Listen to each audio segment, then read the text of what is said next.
ತಮಿಳುನಾಡು ಪಾಲಿಟಿಕ್ಸ್ಗೆ ಸಂಬಂಧಪಟ್ಟ ಹಾಗೆ ಈ ಉಚ್ಚಾಟನೆನ, ಅನರ್ಹತೆನ, ಪಕ್ಷಾಂತರ ಕಾಯ್ದೆ ಯಾವ ರೀತಿ ಅನ್ವಯ ಆಗುತ್ತಾ, ಈ ವಿಚಾರಕ್ಕೆ ಸಂಬಂಧಪಟ್ಟ ಹಾಗೆ ನನ್ನ ಸಹೋದ್ಯೋಗಿ, ನಮ್ಮ ವಿಶೇಷ ಪ್ರತಿನಿಧಿ ಡೆಸ್ಕ್ನಿಂದ, ನ್ಯೂಸ್ ಡೆಸ್ಕ್ನಿಂದ ಪವನ್ ಲೈವ್ ಜಾಯ್ನ್ ಆಗ್ತಾರೆ. Pavan,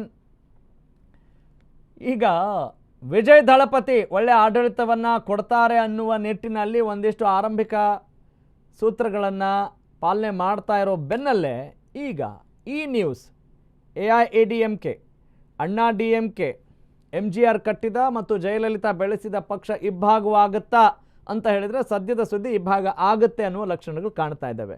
what is the impact on the government, Tamil Nadu government? Please go head. ರಘವ್, ಇವತ್ತು ತಮಿಳುನಾಡು ರಾಜಕಾರಣದಲ್ಲಿ ಐ ಡ್ರಾಮಾ ಆಗುತ್ತೆ ಅನ್ನೋದು ಎಲ್ಲರ ನಿರೀಕ್ಷೆ ಇತ್ತು. ಅಂದರೆ ವಿಜಯ್ ಹೌದು ಎಡ್ಜಲ್ಲಿದ್ದಾರೆ, 120 ಸೀಟು ಅಷ್ಟೇ, 120 ಶಾಸಕರ ಬಲ ಇದೆ ಅಂತ. ಆದರೆ ವಿಧಾನಸಭೆ ಒಳಗೋದವರು ಆ ಯೋಚನೆನೇ ಚೇಂಜ್ ಮಾಡಿದ್ರು. 140 ಶಾಸಕರ ಬೆಂಬಲವನ್ನು TVK ಪಕ್ಷ ಅಂದರೆ ವಿಜಯ್ ನೇತೃತ್ವದ ಸರ್ಕಾರಕ್ಕೆ ಸಿಕ್ಕಿದೆ. ಯಾರೋ ನಿರೀಕ್ಷೆ ಅಂದರೆ ವಿಜಯ್ನ ಬೆಂಬಲಿಸಬೇಕು ಅಂತ AIADMK ಮುಂಚೆಯಿಂದ ಇತ್ತು. ಆದರೆ ಅವರು ಬೆಂಬಲಿಸ್ತಾರಾ ಇಲ್ವಾ ಅನ್ನೋದೊಂದು ಕ್ವಶನ್ ಇತ್ತು. ಅದು ಇವತ್ತು ಕ್ಲಿಯರ್ ಆಗಿದೆ. ನಿನ್ನೆವರೆಗೂ 30 ಜನ ಶಾಸಕರು ಅಂತ ಇದ್ದರೆ ಇವತ್ತು 25 ಜನ ಶಾಸಕರು ಅಂತಂದೇಳಿ ಕ್ಲಿಯರ್ ಆಗಿದೆ. ರಘವ್, ಇಲ್ಲೊಂದು ವಿಷಯ ನಾವು ಸೂಕ್ಷ್ಮವಾಗಿ ಗಮನಿಸಬೇಕು. ಯಾವುದೇ ಒಂದು ಸರ್ಕಾರ ಆಡಳಿತದ ಚುಕ್ಕಾಣಿ ಹಿಡಿದಾಗ ಮೊದಲಿಗೆ 1 ವರ್ಷದವರೆಗೂ ಅಥವಾ 6 ತಿಂಗಳವರೆಗೂ ಹನಿಮೂನ್ ಪೀರಿಯಡ್ ಅಂತೇಳಿ, 6 ತಿಂಗಳವರೆಗೂ ಯಾವ ಪಕ್ಷಕ್ಕಿರುತ್ತೆ ಅಂದರೆ ಫುಲ್ ಮೆಜಾರಿಟಿಯಿಂದ ಬಂದಿರೋ ಪಕ್ಷಕ್ಕೆ 6 ತಿಂಗಳು ಹನಿಮೂನ್ ಪೀರಿಯಡ್ ಇರುತ್ತೆ. ಅಂದರೆ ಆಡಳಿತ ವ್ಯವಸ್ಥೆಯನ್ನು ಸುಧಾರಣೆ ಮಾಡ್ಕೊಳ್ಳೋದು, ಟ್ರಾನ್ಸ್ಫರು, ಮತ್ತು ಸಚಿವರು, ಹಾಗೆ ನಿಗಮ ಮಂಡಳಿಯ ನೇಮಕಗಳು ಈಗೆಲ್ಲ ಇರ್ತವೆ. ಹಾಗಾಗಿ 6 ತಿಂಗಳು ಹನಿಮೂನ್ ಪೀರಿಯಡ್. ಈ ಮೈತ್ರಿ ಸರ್ಕಾರಗಳಿಗೆ ಸಹಜವಾಗಿ 1 ವರ್ಷ ಇರುತ್ತೆ ಏನೋ ಹನಿಮೂನ್ ಪೀರಿಯಡ್ ಅಂದರೆ ಎಲ್ಲ ಪಕ್ಷದವ್ರನ್ನು ಸಮಾಧಾನ ಮಾಡಬೇಕು. ಅಂದರೆ ಅದು ರಾಜಕಾರಣಿಗಳ ಒಳ ಇದು ಅಂದರೆ ಅನಿವಾರ್ಯತೆ ಕೂಡ ಬಾಂಡಿಂಗ್ ಇರುತ್ತೆ. ಹಂಗಾಗಿ ಅವರು 1 ವರ್ಷ ತನಕ ಯಾರು ಮಾತಾಡೋದಿಲ್ಲ. ಈಗ ಸದ್ಯಕ್ಕೆ ಇವತ್ತು ವಿಶ್ವಾಸ ಮತ ಯಾಚನೆಯಲ್ಲಿ ವಿಜಯ ಆಗಿದ್ದಾರೆ. ಅಂದರೆ 1 ವರ್ಷ ಅಥವಾ 6 ತಿಂಗಳವರೆಗೂ ಸರ್ಕಾರ ಸೇಫ್ ಆಗಿದೆ. ಯಾವುದೇ ಪಕ್ಷ ಕೂಡ ನಮಗೆ ನಿಮ್ಮ ಸರ್ಕಾರದ ಮೇಲೆ ವಿಶ್ವಾಸ ಇಲ್ಲ ಅನ್ನೋವರೆಗೂ ಈ ಸರ್ಕಾರಕ್ಕೆ ಯಾವುದೇ ರೀತಿ ಸಮಸ್ಯೆ ಇಲ್ಲ. 1 ಪಾಯಿಂಟ್.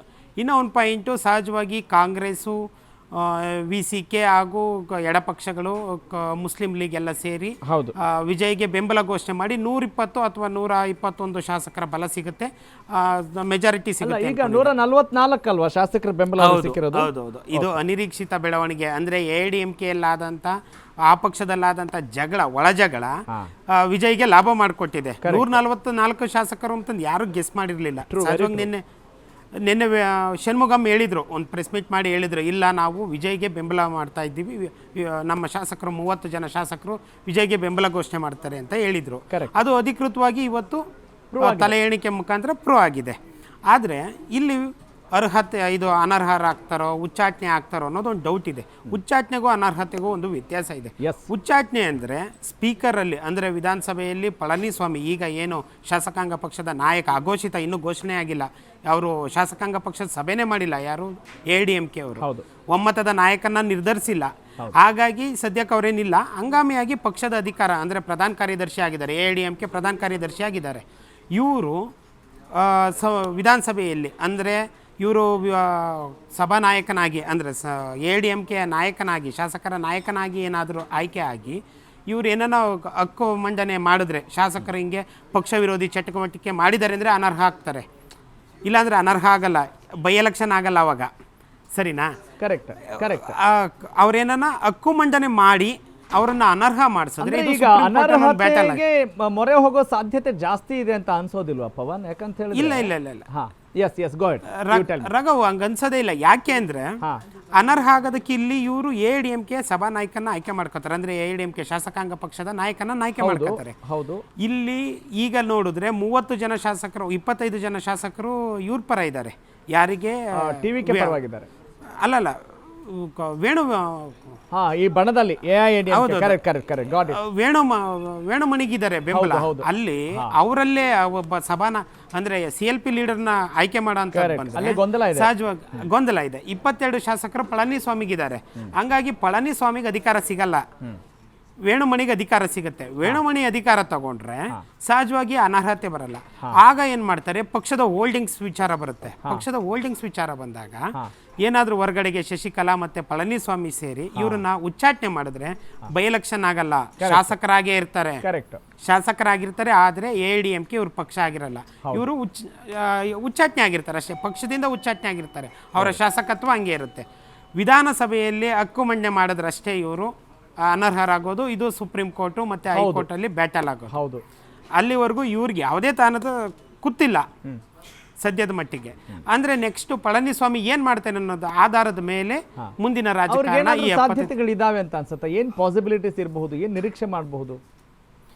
ರಾಘವ್, ಈಗ ಅವರು ಸದ್ಯಕ್ಕೆ ಪಳನಿಸ್ವಾಮಿ ಮುಂದಿರೋದು ಒಂದೇ ಆಯ್ಕೆ, ಫಸ್ಟ್ CLP ಲೀಡರ್ ಆಗಬೇಕು. AIADMK CLP ಲೀಡರ್ ಆದರೆ ಮುಂದೆ ಅವರಿಗೆ ಅವಕಾಶಗಳು ಸಿಗ್ತವೆ. ಇಲ್ಲಾಂದ್ರೆ ಅಲ್ಲಿವರೆಗೂ ಅವಕಾಶಗಳು ಸಿಗಲ್ಲ. ಸ್ವಲ್ಪ ಅಂದ್ರೆ ಏನು ಬೂದಿ ಮುಚ್ಚಿದ ಕೆಂಡ ತರ ಇದೆ ಅಂತ ಹೇಳ್ಬೋದಾ ಸದ್ಯಕ್ಕೆ?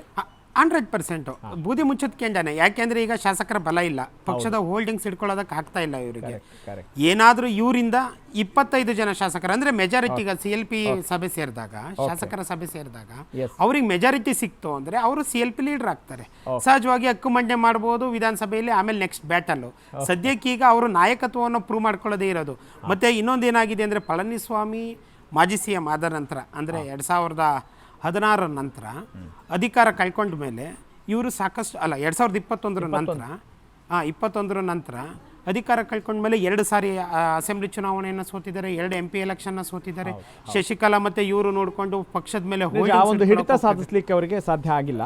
ಹೌದೌದು, ಹೀಗಾಗಿ ಎಲ್ಲ ಶಾಸಕರು ಬಂಡಾಯ. Got it. ಸದ್ಯಕ್ಕೆ ಅದೇನಾಗುತ್ತೆ ಅನ್ನೋ ಕುತೂಹಲ ಇದೆ ಮತ್ತು ವಿಜಯ್ ಸರ್ಕಾರ ಸೇಫ್ ಅನ್ನೋದ್ರಲ್ಲಿ ಯಾವ ಅನುಮಾನ ಇಲ್ಲ ಸದ್ಯ. ಥ್ಯಾಂಕ್ ಯು ಪವನ್ ತಮ್ಮ